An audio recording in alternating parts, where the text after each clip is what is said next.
নমস্কার দর্শক বন্ধুরা, ইমেজ বেঙ্গল হেলথ কেয়ার অনুষ্ঠানে আপনাদের সকলকে স্বাগত। স্তন ক্যান্সার, এই স্তন ক্যান্সারের আক্রান্তের যে সংখ্যা সেটা কিন্তু ক্রমশ বাড়ছে এবং যে কোনো বয়সের মেয়েরা যেমন স্তন ক্যান্সারে আক্রান্ত হতে পারে, ঠিক একইভাবে পুরুষদের মধ্যেও কিন্তু এই স্তন ক্যান্সারের যে ঘটনা সেটা ইদানিং লক্ষ্য করা যাচ্ছে। তাহলে এই স্তন ক্যান্সার যাদের হয় তাদের কি কি লক্ষণ শরীরে দেখা দিতে পারে, কি কারণে হতে পারে এবং তার চিকিৎসা বা কী, এই সমস্ত বিষয়গুলো নিয়ে বিস্তারিতভাবে জানতে আজকে আমি এসে উপস্থিত হয়েছি অ্যাপোলো মাল্টি স্পেশালিটি হসপিটালে এবং আমরা আমাদের মধ্যে পেয়েছি senior surgical oncologist and robotic surgeon doctor Bikash আগরওয়ালকে। স্যার নমস্কার, ইমেজ বেঙ্গল হেলথ কেয়ারে প্রথমেই আপনাকে স্বাগত। স্যার, আজকে যেটা বিষয় নিয়ে আমরা আপনার সঙ্গে কথা বলতে যাচ্ছি যে স্তন ক্যান্সার, আমরা তো সাধারণত জানতাম যে মহিলাদেরই স্তন ক্যান্সার হয়, কিন্তু ইদানিং পুরুষদের মধ্যেও স্তন ক্যান্সারে আক্রান্ত হওয়ার কথা শোনা যাচ্ছে, এটা কতটা সঠিক? একদম সঠিক কথা আছে। এখন স্তন ক্যান্সারের নাম্বারস যেটা আপনি বললেন অনেক বেড়ে গেছে। মোর দ্যান 1.5 লাখ স্তন ক্যান্সারের কেসগুলো রিপোর্টেড, আনরিপোর্টেড তো আরও হতে পারে। তো 1.5 lakhs in a year, that means within every 3 minutes, 3 মিনিটের মধ্যে একটা নতুন স্তন ক্যান্সার ইন্ডিয়াতে ডিটেক্ট হচ্ছে। 99% ফিমেলদের হয়, কিন্তু 1% মেলদের হয়। পুরুষ এবং মহিলা নির্বিশেষে একজনের মধ্যে স্তন ক্যান্সার হলে কি কি লক্ষণ তারা দেখতে পান তার শরীরে? সব থেকে সিম্পলেস্ট লক্ষণ যেটা আছে, আইদার কোনো ডলা সৃষ্টি, কোনো লাম্প সৃষ্টি, টিউমার যাকে বলা হয় সেটা তো ফিল করলে বোঝা যাবে। যেই মায়েরা যখন চাঁদ করতে যাচ্ছে মাসে একবার, এই লক্ষণটা ডিটেক্ট করবে কি করে, সেইটার জন্যে আমরা ব্রেস্ট সেলফ এক্সামিনেশনটা বোঝাবো। আগে লক্ষণগুলো তাহলে একটা হচ্ছে লাম্প কিংবা ডলা সৃষ্টি, দ্বিতীয় হচ্ছে লেভেল অফ নিপল চেঞ্জ হয়ে যাওয়া, ব্রেস্টের আকৃতিতে পরিবর্তন হয়ে যাওয়া, নিপল রিট্র্যাক্ট হয়ে যাওয়া, হঠাৎ করে নিপল ভেতরের দিকে, একটা নিপল ভেতরের দিকে চলে গেছে, কিংবা ওই লেবুর ওপরে দানা দানা হয়, পিউডি অরেঞ্জ বলা হয়, লেবুর মতন দানা দানা দানা দানা হয়ে গেছে, ফুলে গেছে, লাল হয়ে গেছে, কিংবা অস্বস্তির মতন, অবভিয়াস ব্যথা না, অস্বস্তি সৃষ্টি হচ্ছে, কিংবা বগলে কোনো গ্ল্যান্ড হয়ে গেছে, বগলেও কোনো লাম্পি বা টিউমার সৃষ্টি হয়েছে। এছাড়াও যদি নিপল থেকে কোনো রক্ত স্রাবিত হচ্ছে, রস কোনো স্রাবিত হতে আরম্ভ হয়ে গেছে যখন আপনি ব্রেস্ট ফিডিং করছেন না, these are the signs of a লক্ষণ অফ আ স্তন ক্যান্সার। স্যার, এই যে লক্ষণগুলো বললেন এগুলো কি শুধু মহিলাদের জন্য, না পুরুষদেরও এই ধরনের লক্ষণ হতে পারে? সেম জিনিসটা হতে পারে, কিন্তু মহিলাদের ব্রেস্টের মধ্যে majority part is a fat, পুরুষদের মধ্যে তো ফ্যাট কন্টেন্ট নেই, তাই জন্যে খুব তাড়াতাড়ি টিউমারটা দেখা যায়। আর এটার অন্য সাইডও আছে, বিকজ ওখানে কোনো ফ্যাট কুশনিং নেই, তো ইমিডিয়েটলি ক্যান্সারটা যদি না নিরোধ করা হয় ভেতরের দিকে ছড়িয়ে যেতে পারে পেছনের দিকে, কেন ফিমেলদের ব্রেস্টের মধ্যে অনেক অ্যামাউন্ট অফ ফ্যাট টিস্যু আছে, তো ওই ছড়াবার জন্য অনেক টাইম পাবে, কিন্তু পুরুষদের মধ্যে তো কোনো ফ্যাট নেই, সোজা এখান থেকে পেছনের দিকে চেস্ট ওয়ালে চলে যাবে।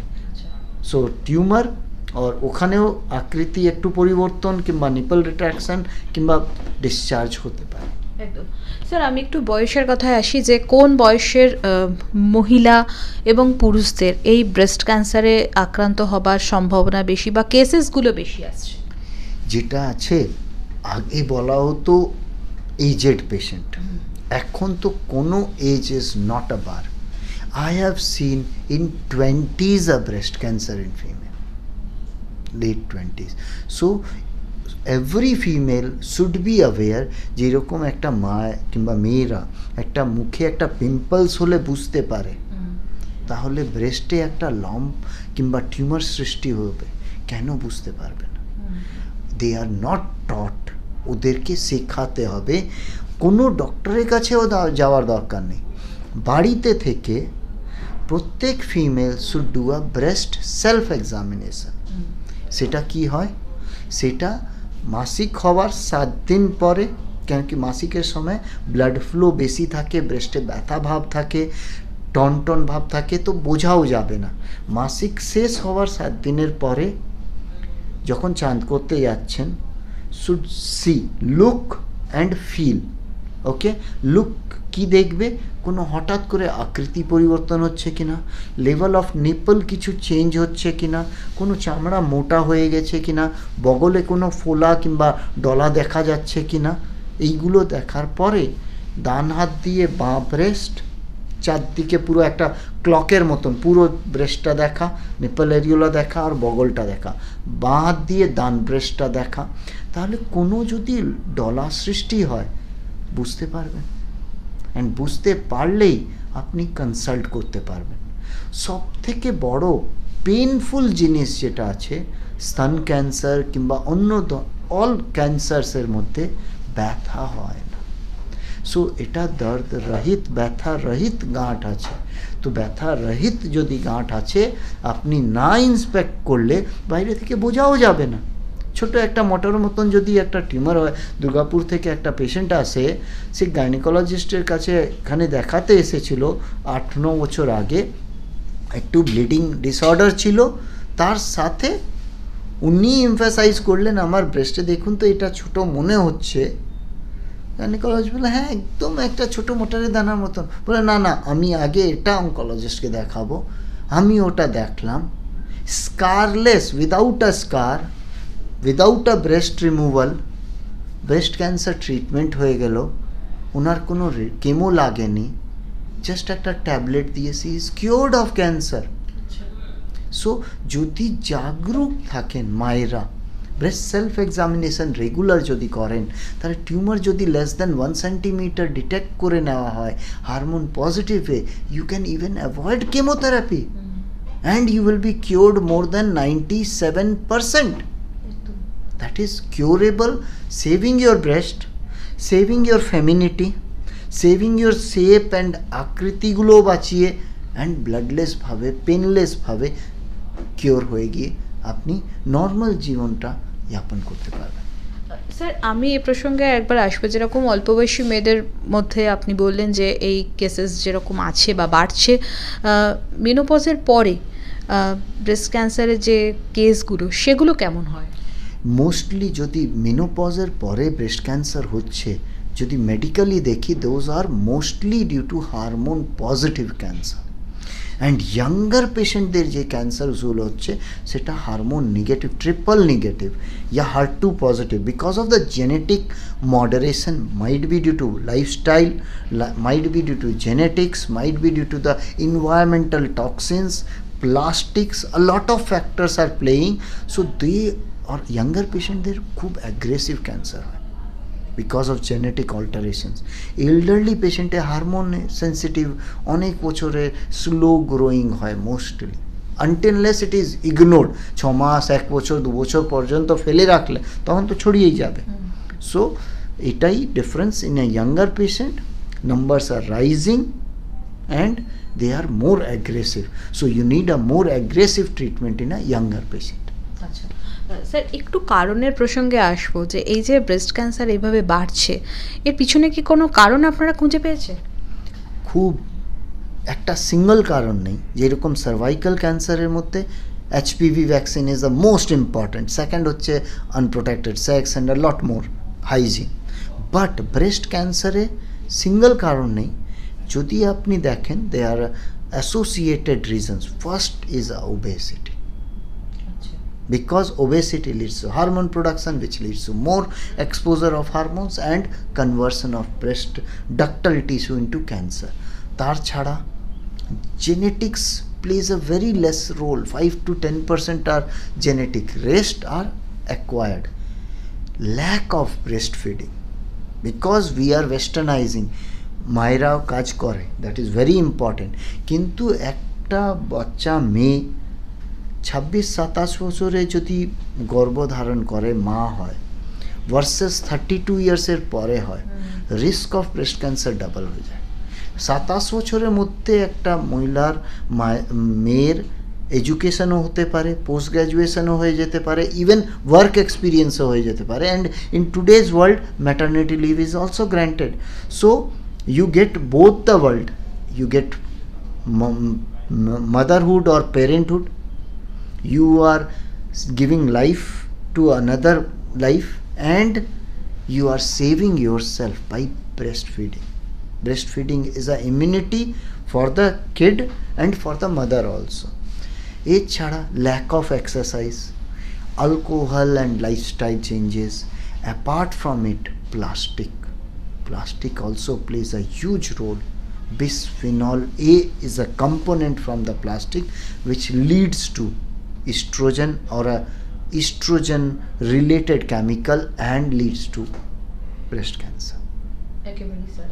তো স্যার আমরা একটু ট্রিটমেন্টের কথায় আসি। আমরা ভীষণভাবে আশা পেলাম বা মনে একটা আনন্দ পেলাম যখন আপনি একটা পেশেন্টের কথা বললেন যে তিনি তার ছোট্ট একটা ব্রেস্টের মধ্যে একটা লাম্প দেখেছিলেন এবং তিনি যখন ট্রিটমেন্ট করিয়ে নিয়েছিলেন খুব একটা মেডিসিনের মাধ্যমে তার এই ব্রেস্ট ক্যান্সারের চিকিৎসা হয়ে গেছিল সার্জারি হয়ে যাওয়ার পরে।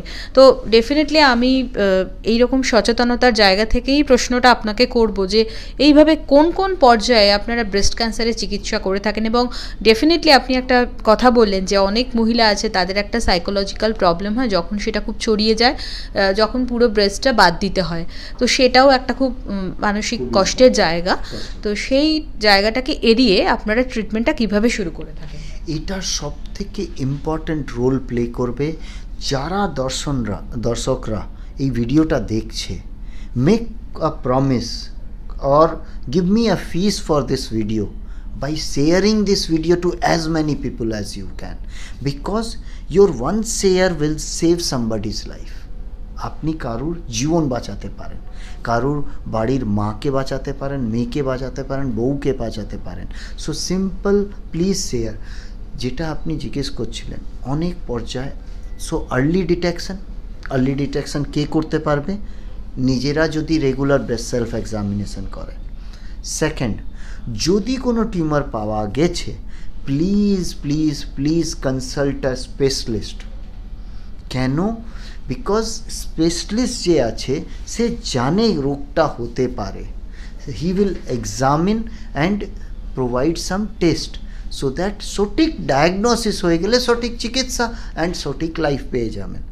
যদি ডিলে হয়ে যায়, একটা টিউমার, ব্যথা নেই, ছেড়ে দিন, কোনো চিন্তা করার নেই, বন্ধুবান্ধবকেও জিজ্ঞেস করলাম, those who are not expert, or local কোনো এইরকম লোকদেরকে জিজ্ঞেস করলাম which are not expert in breast cancer. Because আমি নিজের বলছি, এই জাস্ট 9 মাস হয়েছে, একটা 31 বছরের মহিলা স্তনপান করছে, বাচ্চাকে দুধ খাওয়াচ্ছে, একটা লাম্প যেটা ইউএসজিতেও বলে দিল কি কোয়ারি মিল্ক লাম্প আছে। She came to me with some source and I said, you have to do it. And I had a suspicion, just a suspicion, because one that is said that is a milk lump. We did a wide local excision. টিউমারটা just বের করিনি। আমরা যখন cancer বের করি তখন চারদিকে margin নিয়ে বের করি। আমি ওই মার্জিন নিয়ে বের করেছিলাম, that came out to be a cancer. Because margin নিয়ে ক্লিয়ার করেছিলাম, কেমোথেরাপি হলো, young patient as I told you, and radiation হয়ে গেল, সি ইজ কিওর্ড। কিন্তু যদি এটাই নেগলেক্ট করে দেওয়া হতো, 6 মাসের মধ্যে ছড়িয়ে যেত স্টেজ 1 থেকে স্টেজ 2, 3, তবেও চিকিৎসা সম্ভব। স্টেজ 4-এ যখন ছড়িয়ে যায় চারদিকে, তখন তো আর কিছু করা থাকবে না, জাস্ট সাপোর্টিভ ট্রিটমেন্ট। এখনও ওখানেও অনেক ট্রিটমেন্ট বেরিয়ে গেছে যেটা স্টেজ 4 ক্যান্সারকেও আমরা গুড কোয়ালিটি অফ লাইফ দিতে পারছি। তো প্রথম most important is female herself, মায়েরা নিজেরা যারা ডিটেক্ট করবে, প্লিজ কনসাল্ট আ স্পেশালিস্ট। তারপরের যেটা মোস্ট ইম্পর্টেন্ট স্টেপ সবাই অ্যাভয়েড করে দেয়, যেই মুহূর্তে একটা এক্সরে, ম্যামোগ্রাফি আর বায়োপসি বলা হলো, তারা বলে বায়োপসি করলে তো ছড়িয়ে যাবে, অ্যান্ড ওটার জন্যেই অন্য কোনো প্যাথি, অন্য কোনো ট্রিটমেন্ট, অ্যান্ড 6 মাস 1 বছর পরে ছড়িয়ে তখন আসে, তখন মুশকিল হয়ে যায়। আর্লি ডায়াগনোসিস করলে ব্রেস্ট, আমি যেটা বললাম, ব্রেস্ট বাঁচিয়ে breast conservation surgery and oncoplastic করে দিচ্ছি আমরা, যেন ব্রেস্টের আকৃতিটাও মেনটেন থাকে। অ্যান্ড লাস্ট যখন একটু বড় টিউমার কোনো ওষুধেও কমাচ্ছে না, ব্রেস্ট রিসেকশন, ম্যাস্টেকটমি যাকে বলা হয়, which we have reduce to very minimal. কেন? একটা মায়ের যদি না, কারোর মেয়েদের যদি একটু হাত কিংবা পা কাটা হয় কিংবা একটা আঙ্গুল কাটা হয় না, সেটা অ্যাম্পিউটেশনটাও তবেও অ্যাকসেপ্ট করতে পারবে, কিন্তু একটা মায়েদের জন্যে breast is a integral part of femininity, that is a very close to them. So we want to save not only female life but also your femininity by giving them a oncoplastic reconstruction and a breast conservation or breast preservation surgery.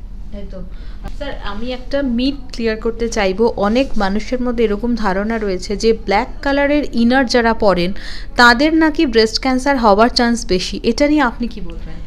এই black কালারে মাইকেও আমি কথা বলছি, এটা দিয়ে oral cancer হয়ে যাবে, তাহলে তো এটা অতই ভুল। কেন?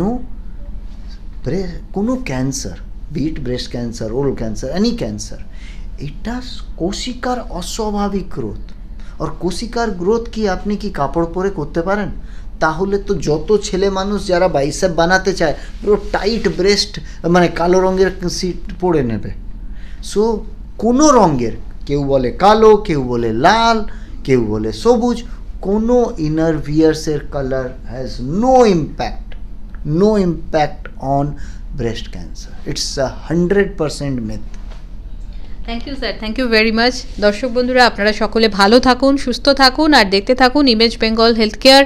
আমরা সবসময় চেষ্টা করব আপনাদেরকে সচেতন করার, কারণ আমরা বিশ্বাস করি যে সচেতনতাই আপনাদেরকে সুরক্ষিত করতে পারে। নমস্কার।